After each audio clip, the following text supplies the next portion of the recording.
Hi guys, this is Ella Body, your surgical consultant, and today we're going to be talking about breast augmentation surgery. Now, in order to receive saline implants, you must be at least 18 years old. Saline implants come in empty silicone shells which are placed inside. Now, because the implant is empty when inserted inside, the incision could be a lot smaller than a silicone implant. Once the silicone shell is placed inside, the doctor will go ahead and fill the implants to their desired volume with saline water. Now, saline water has the same consistency as regular water. Some patients report to hear the sloshing when doing physical activities or walking around or running. They can hear the sloshing inside. So that's another thing to consider when getting implants. Another thing that saline implant patients tend to report is if they have very thin skin, they can see the rippling or the wrinkling of the implant, and that's not always super aesthetically pleasing. Now, that may also happen with a silicone implant, but it's not as common. Now, if a saline implant were to have a leak, the saline water will just absorb back into your body, and then eventually you'll have to fix your flat. Now, if a silicone implant leaks or ruptures, you can't tell right away.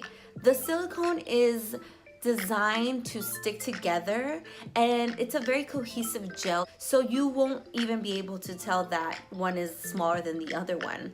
You generally have to go get an MRI to be able to tell what's going on. When you have a silicone implant leak or rupture, it's very important that you get it replaced right away.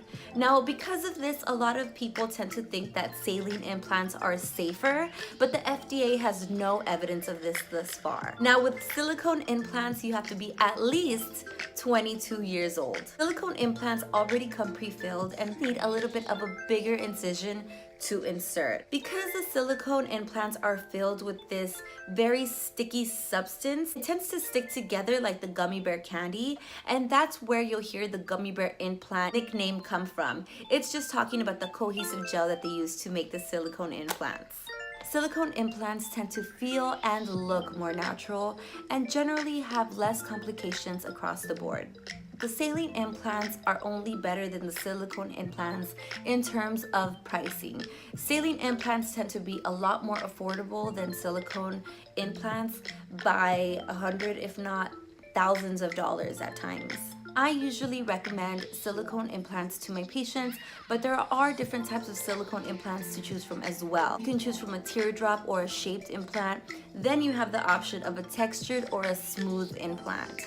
If it is your primary breast augmentation surgery, you're gonna receive a smooth silicone implant. Now, the reason is because when you put the implants in, the pocket is very tense and small. You want it to eventually stretch out and let the implants fall into place. If you were to put a textured implant inside, the textured implant just stays wherever it is. You wouldn't want your breasts to look high and under a lot of tension. That would look really unnatural.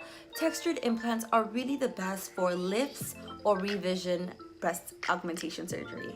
And with the teardrop or the shaped implants, these are also getting really popular right now, but what people don't understand is you lose a lot of volume and shape after you've healed with teardrop implants. They think that because of the natural slope that it looks more natural or people can't tell that they're implants, but the reality is that there's a 35% chance that the implant will rotate.